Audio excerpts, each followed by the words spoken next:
Fala galera, tudo bem com os senhores? Estamos caminhando para a sua aprovação. Cada vez que você absorve conhecimento, eu tenho certeza que será aplicado de forma organizada, de forma certeira na sua prova, tá bom? Direito constitucional, essa matéria é de extremamente relevância para a sua prova. Falamos das observações iniciais, os conceitos, tratamos da estrutura e agora vamos para um tópico extremamente fácil e não tão complexo. Aqui nesse tópico eu quero que vocês se atentem aos sentidos das constituições, aos fundamentos. Eu vou trazer os 3 mais relevantes sentidos, uma vez que diversos doutrinadores, escrevem livros aí aprimorando todo o conhecimento técnico quanto ao ordenamento jurídico e vem vendendo aí, trazendo inovações no ordenamento.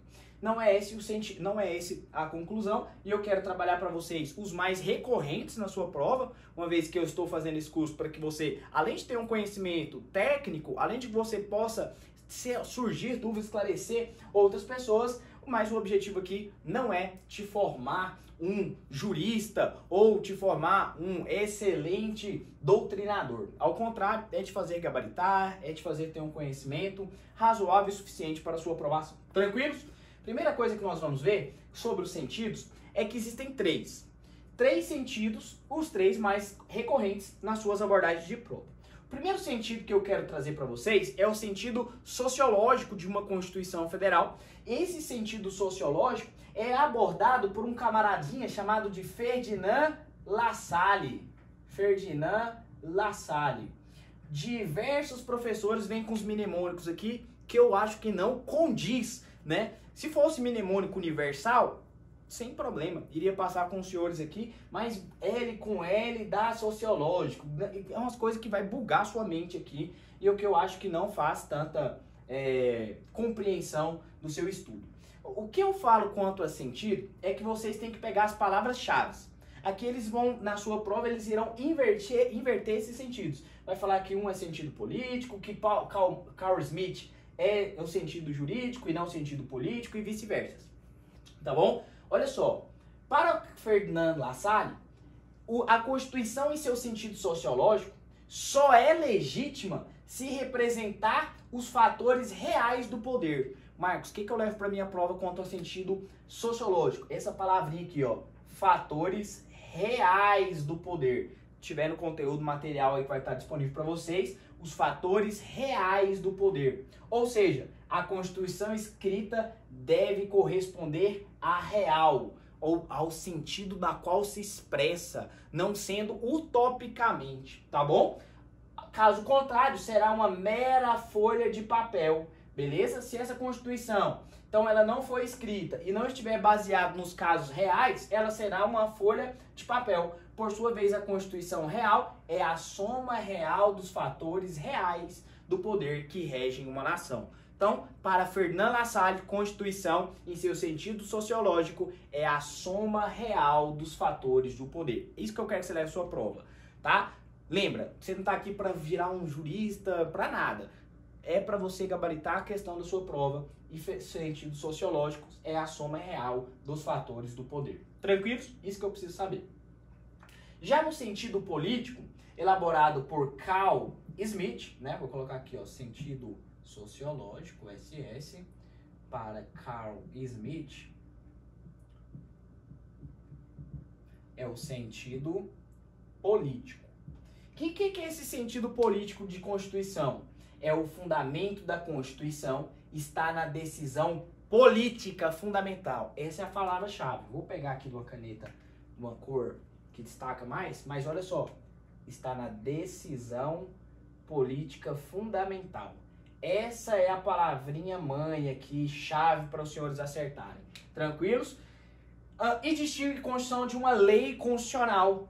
A primeira decorre da decisão política fundamental, ou seja, a decisão política, e estruturada em órgãos do Estado, direitos individuais, vida democrática, passo que a segunda seriam todas as normas constitucionais de uma grande importância. Então ele fala que o que é normas constitucionais de grande importância? É a lei constitucional. Ora, e o que é a própria Constituição? A própria Constituição vai prever direitos individuais, vai prever uma vida democrática, separação dos poderes. Mas eu quero que você leve para a sua prova que no sentido político, para Carl Smith, Constituição é a norma fundamental. Essa é a palavra-chave. Eles vão trocar esses conceitos na hora da sua prova.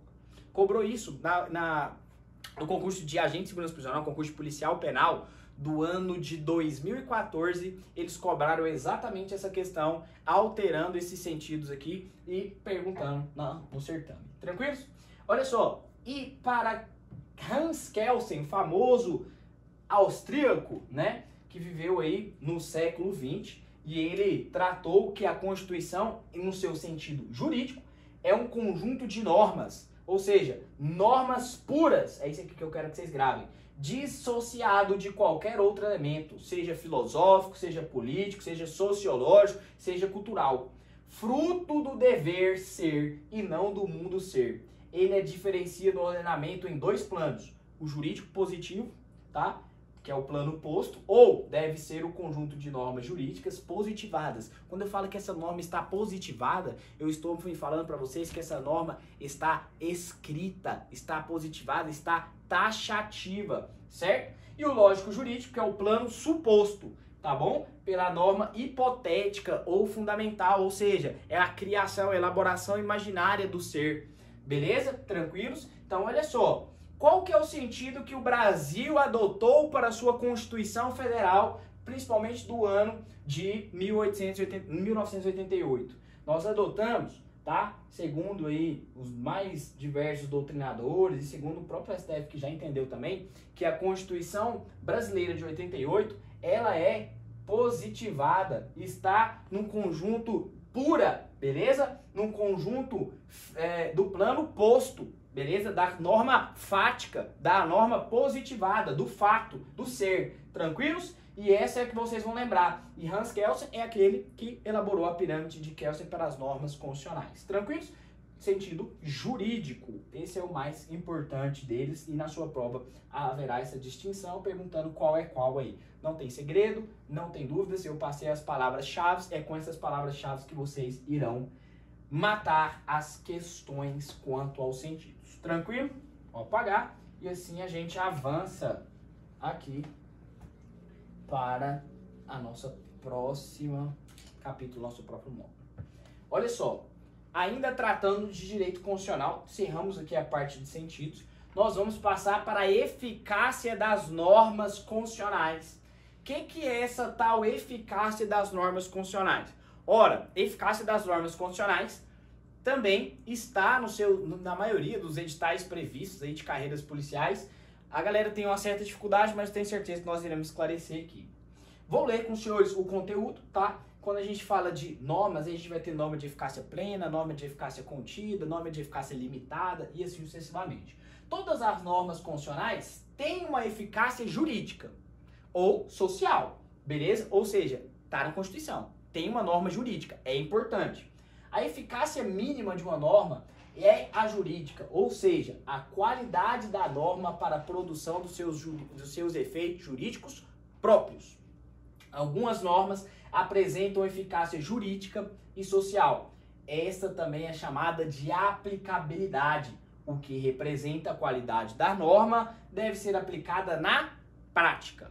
Calma que eu vou passar todo o conteúdo para vocês. Segundo José Afonso da Silva, as normas podem ser de eficácia plena, contida ou limitada. É o que eu falei para vocês. Existem três formas de normas. Norma de eficácia plena, norma de eficácia contida e norma de eficácia limitada. Três características de normas e são as três características importantes para a sua aprovação e para o seu conhecimento aqui. Tranquilos? Então, lembre-se que todas têm efeito jurídico ou efeito social. A primeira norma que nós iremos abordar é a norma de eficácia plena. O que é essa tal norma de eficácia plena?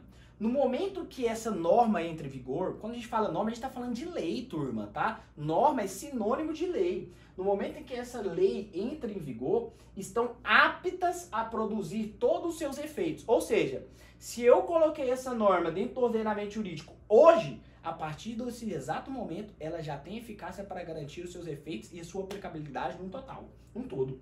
Tem aplicabilidade direta, imediata e integral. Olha as características. Essas características serão importantes. A norma de eficácia plena, ela tem característica plena, imediata e integral. Direta, imediata e integral. 3 características extremamente importantes. Marcos, o que é uma norma de característica plena direta?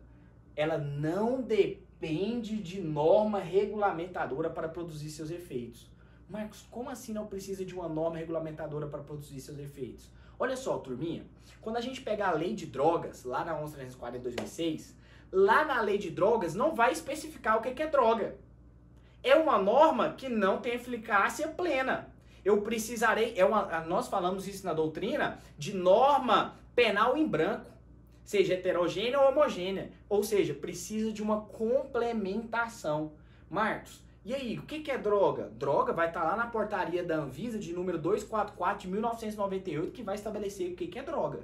Se não tá lá, não, se o que tiver lá é droga, se não tá lá, não será droga, certo?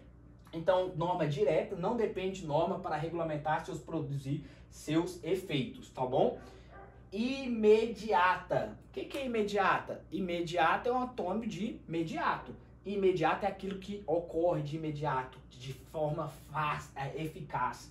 Produz efeitos imediatamente, tão logo entre vigor. Ou seja, essa norma ela foi promulgada hoje.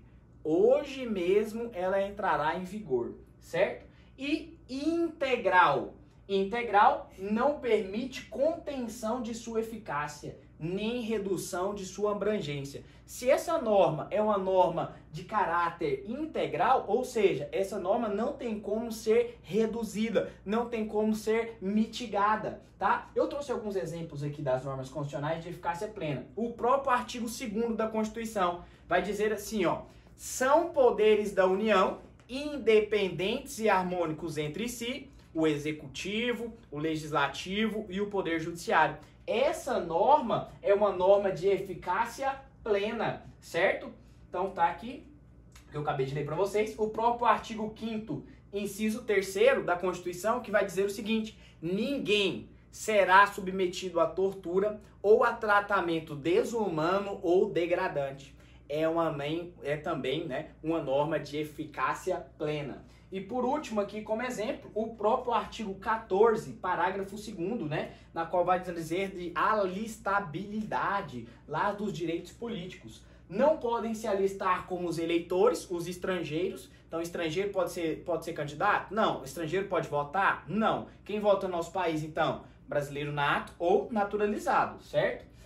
E durante o período do serviço militar obrigatório, os conscritos, tá? Conscrito também não vota e não pode ser votado. Conscrito é aquele que durante o período do serviço militar obrigatório, aquele que ele recruta. No primeiro ano dele lá, ele não exerce seus direitos políticos. Tranquilos quanto a isso? Então, essa aqui, começamos o conteúdo de aplicabilidade das normas e nós falamos de normas de eficácia plena. Na próxima aula eu vou tratar de normas de eficácia contida e limitada. Não quero deixar essa aula muito extensa para não cansar vocês. Tranquilos? Um forte abraço, eu te espero na próxima aula e até logo.